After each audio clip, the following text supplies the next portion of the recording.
Аграгарадок Мічуринская Гомельскага района у будынку по вуліцы Міру праблема з дахам не вырашаецца ўжо некалькі гадоў. У снежні 2025-го да жыхаркі дома прыйшоў адказ. Рамонт выкананы. Аднак па словах жанчыны работы правялі фармальна. Крыху папрацавалі ў раёне Ліўнёўкі, часткова паклалі дахавае пакрыццё. Як вынік, вада працягвае цякчы ў кватэру. В декабре 25 года у меня в квартире стала протекать настолько кровля, что у меня затекла вся прихожая и полностью лился ручей до пола, то есть я могла затопить соседей. У меня с предыдущей недели до сих пор течет вода в прихожей, в натяжной потолок. Мы каждое утро в 5:30 и вечером в 7 вечера мы сливаем с потолка воду.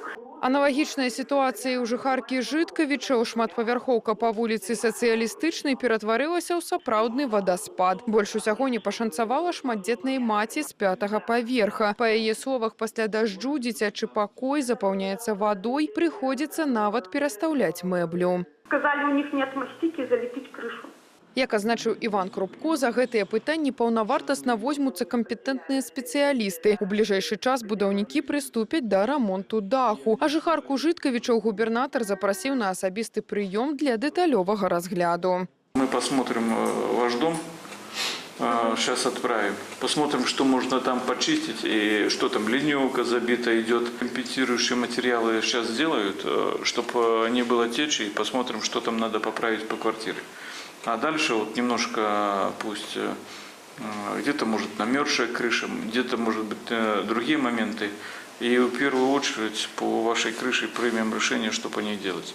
Жыхар Мазыра прыехаў са скаргай. Бяздомныя сабакі трымаюць у страху ўвесь горад. Ад нападу пацярпела дачка мужчыны. Сям'я неаднойчы звярталася ў службу 115, але сітуацыя не змянілася. Іван Крупко паставіў задачу разабрацца з гэтым пытаннем у найбліжэйшыя дні. Собаки бегают недалеко от школы, будут приняты все возможные меры, в кратчайшие сроки будут отловлены все безнадзорные. Если там вдруг, конечно, окажется животное в чьей-то собственности, естественно, будет возвращено хозяину, будет проведена с ним работа. Нацелены службы жилищно-коммунального хозяйства по отлову безнадзорных животных по всей территории области. Данный вопрос поставлен на контроль у руководства области.